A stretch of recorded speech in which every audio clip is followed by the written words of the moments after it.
নমস্কাৰ সকলোকে। মোৰ অন্যতম ভিডিঅ'লৈ আপোনালোকক সকলোকে স্বাগতম জনাইছোঁ। আজি মই গৈ আছোঁ মালিনী থান মন্দিৰ, আৰু মোৰ লগতনো কোন কোন গৈ আছে আপোনালোকক কৈ আছোঁ।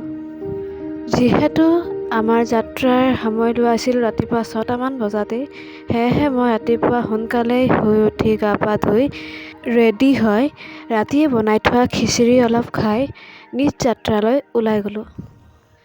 যদিও ঠাণ্ডাৰ বতৰ, কিন্তু ফুৰাৰ কথা আহিলে ঠাণ্ডায়ো হাৰ মানি যায় নহয় জানো। মেইন ৰাস্তালৈ ওলাই আহি বাছৰ বাবে কিছু সময় ৰ'ব লগা হ'ল, আৰু ঘণ্টাৰ পিছতে বাছখন অহাত বাছত উঠি মই মোৰ যাত্ৰা আৰম্ভ কৰিলোঁ মোৰ গন্তব্যস্থললৈ। ৰ'ব আপোনালোকক কোৱাই নাই নহয় মোৰ লগতনো আৰু কোন কোন আছে। মোৰ লগতেই মোৰ বিভাগীয় শিক্ষাগুৰু আৰু বন্ধুবৰ্গ সকলো আছিল। মাজতে অলপ সময় ৰখিব লগা হৈছিল, আৰু পুনৰাই আমি আমাৰ যাত্ৰা আৰম্ভ কৰিলোঁ। আৰু আহি আমি পালোহি বগীবিল দলং। বহুত দিনৰ মূৰত বগীবিল দলঙৰ ওপৰত যাত্ৰা কৰি ভাল লাগিল।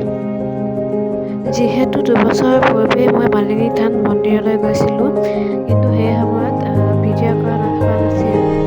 সেয়েহে এবাৰ যোৱাৰ লগতেই ভিডিঅ' কৰি থওঁ বুলি ভাবিলোঁ। প্ৰায় 11মান বজাত আমি অৰুণাচলৰ লিকাবালিত আহি পাই গ'লোঁ।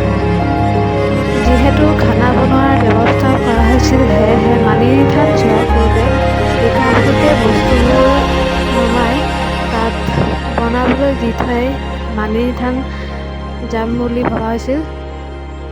কিন্তু কিছু অসুবিধা হোৱাৰ বাবে আমি ঠাইখন সলনি কৰিবলগীয়া হ'ল, আৰু তাতে বস্তুবোৰ নমোৱা হ'ল। বনোৱা মেলা কৰিবৰ বাবে কলেজৰে 2জনমান দাদা আছিল। তেওঁলোকৰ হাতত বস্তুবোৰ গতাই দি আমি মন্দিৰলৈ বুলি গ'লোঁ, আৰু এয়া আমাৰ মৰমৰ ভণ্টিকেইজনী আছিল। আৰু তাৰপিছতে আমি বাছত উঠি মন্দিৰলৈ বুলি গ'লোঁ, আৰু এয়া হৈছে মোৰ বান্ধৱী পৰি। চিনাকি হোৱা দিনৰ পৰাই বিভাগীয় কামত বা ফুৰা ক্ষেত্ৰতে হওক দুয়োজনীয়ে লগতে থকাৰ দৰে হয়। আৰু এইফালে আছে মোৰ লাহনী বাইদেউ। আৰু এনেদৰেই সৰু সুৰা ফূৰ্তি কৰি আমি পাই গ'লোঁ মালিনী থান মন্দিৰ। মন্দিৰ যোৱাৰ পূৰ্বে টিকেট কৰিবলগীয়া হৈছিল, আৰু তাৰপিছতে আমি ধূপ চাকি লৈ মন্দিৰলৈ বুলি গ'লোঁ। আৰু এয়া মন্দিৰৰ ভিতৰৰ কিছু পৰিৱেশ আপোনালোকক দেখাবলৈ চেষ্টা কৰিলোঁ। ধূপ চাকি জ্বলাই ইয়াতে কিছু সময় থাকি আমি মালিনী মন্দিৰৰ নিচেই কাষতে থকা আন এখন মন্দিৰলৈ গ'লোঁ। এইভাগ মন্দিৰক মালিনী থানৰ মূল মন্দিৰ বুলিও কোৱা হয়।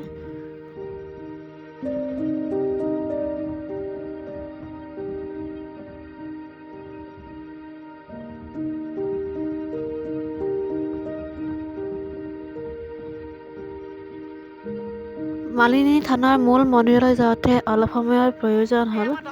পিছে আমাৰ ৰাইজসকলৰ খোজকাঢ়ি অৱস্থা একদমেই বেয়া।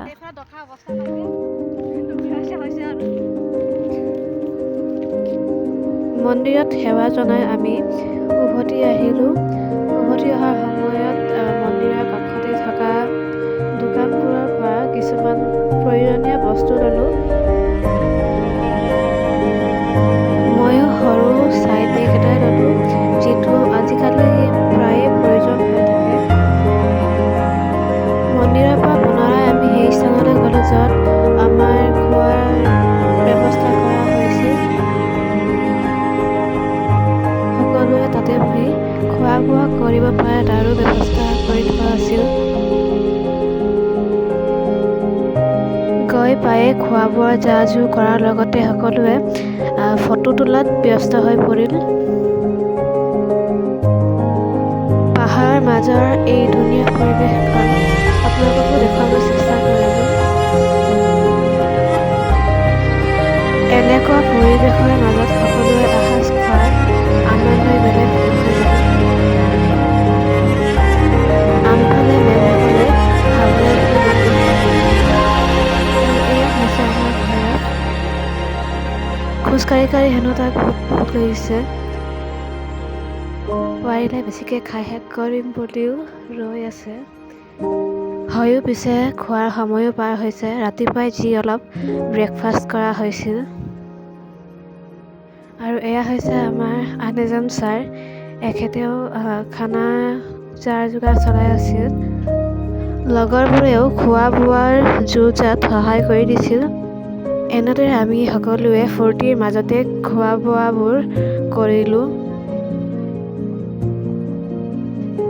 এইফালে আমাৰ ৰাইজসকল খোৱাত পুৰা ব্যস্ত, কাৰণ সকলোকে ভোক লাগি আছে।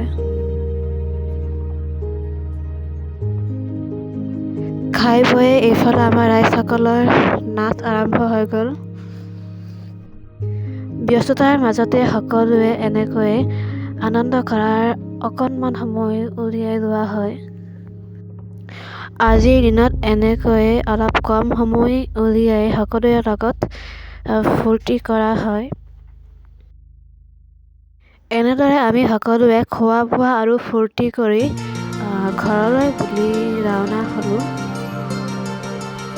এনেকুৱা সময় পিছত আৰু কেতিয়া পোৱা হয় ক'ব নোৱাৰি। সেয়েহে ভিডিঅ'ৰ যোগেদিয়েই এই স্মৃতিসমূহ এনেকৈ সাঁচি থলোঁ।